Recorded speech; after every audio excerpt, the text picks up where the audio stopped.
My name is Robbie Boak. I'm the locations manager in Northern Ireland.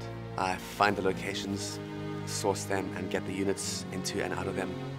My cue comes from Gemma Jackson, the designer, and Gemma would give me guidelines as to what I was looking for, and we got a bit of a rapport together as to what Winterfell would look like, or what the various climatic zones or geographic regions would look like, and then just head out with the camera and try and find things for her and show her what I thought might work. Castle Ward and National Trust have featured very heavily in this job, and we had looked at Winterfell, or at Castle Ward I should say, for something else later on, and then only once we revisited it again we thought, you know what, actually if we append enough stuff into this environment, it really could come alive as a courtyard. When I met Gemma and Paul Inglis, we took a drive out there, and I surprised them. I drove them around and I said, and there's your wall of ice. We were lucky that Macramorn Quarry came up very early on as a potential build location for it, and so in a way the quarry inspired the wall. The tournament we did in a place called Shane's Castle. The brief there was to find something quite contained with a sense of ceremony to it. Once we paced it and measured it out, it was just a matter of getting permission to dig up a road and put in all the listing poles in the centre. We thought we were going to have to grow the Dothraki Sea. The Greens guy suggested, try other crops, and then on an estate called Leslie Hill, it had a stand of willow that was just the right height, so 12 feet, just above human height, and you could have horses and riders immersed in it. When the brief came in for something that looked like African plains or a kind of hot climate, I thought, Sheila Navogi, well that could be something. It was lovely, just to have a sort of rolling African savanna feel about it.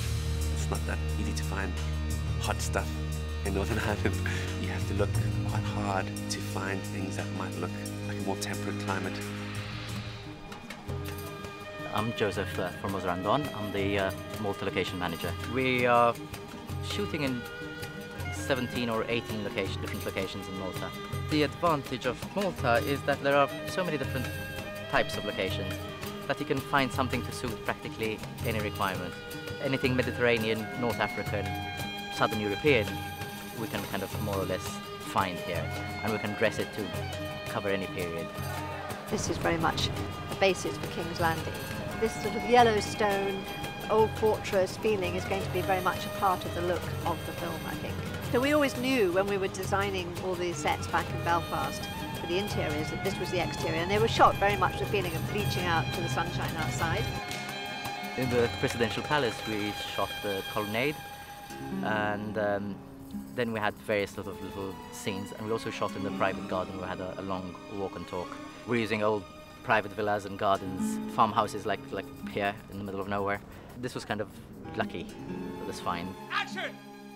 I was really pleased with the Village of the Lazarine set. We got these great old guys, local people, who built all the walls up again. We planted the cabbages, we planted stuff to make this community feel like it really was a place. We've built, probably added another half to what you're seeing here, but we've built a lot of other walls and a lot of parts. I felt that it was a kind of complete job, and it really told a story. I'm amazed. I think it looks absolutely lovely. I think the locations live up to it too. I think we've shown a varied and interesting landscape for the story. I'm really pleased with it. I'm pretty sure when we see the end result, we'll all be really sort of glad we've done it.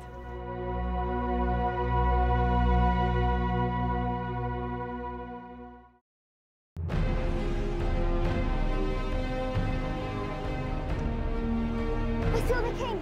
He's got hundreds of people. This is the first time we meet King Robert. This is a big day for Winterfell because the king doesn't get north. There are probably few people who remember the last time a king came up there. I think for most of the kids in Winterfell, it's really exciting.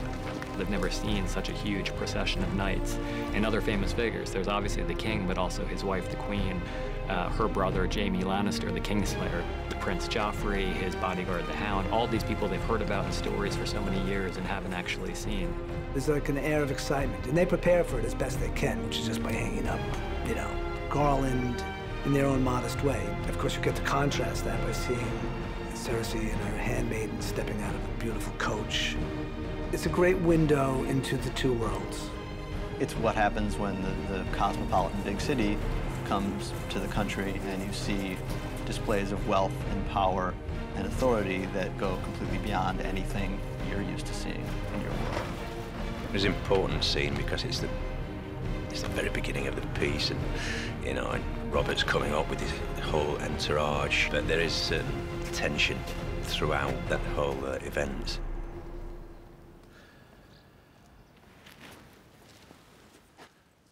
You got fat. That scene also establishes a little of the history between Ned and Robert. Westeros is very large. Robert has been down in King's Landing, and Ned has been up in Winterfell ruling the north for him. So these are two old friends getting together for the first time in several years. 9 years. Why haven't I seen you? Where the hell have you been? Guarding the north for you. They've changed, and Robert in particular has changed. And he's grown fat and lazy, and he's taken his eye off the ball.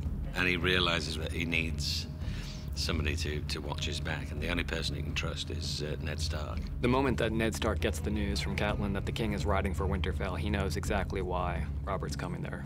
They know this means that the family might be split apart. There's a lot of posturing. You sense the unease between Cersei and Ned and Catelyn.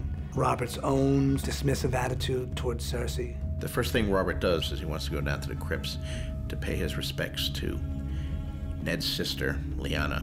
Take me to your crypt. I want to pay my respects. Robert was formerly betrothed to Lyanna. Cersei is not necessarily happy about the fact that they've traveled thousands of miles, and the first thing he wants to do is go see this lost love of his. We've been riding for a month, my love. Surely the dead can wait. Ned.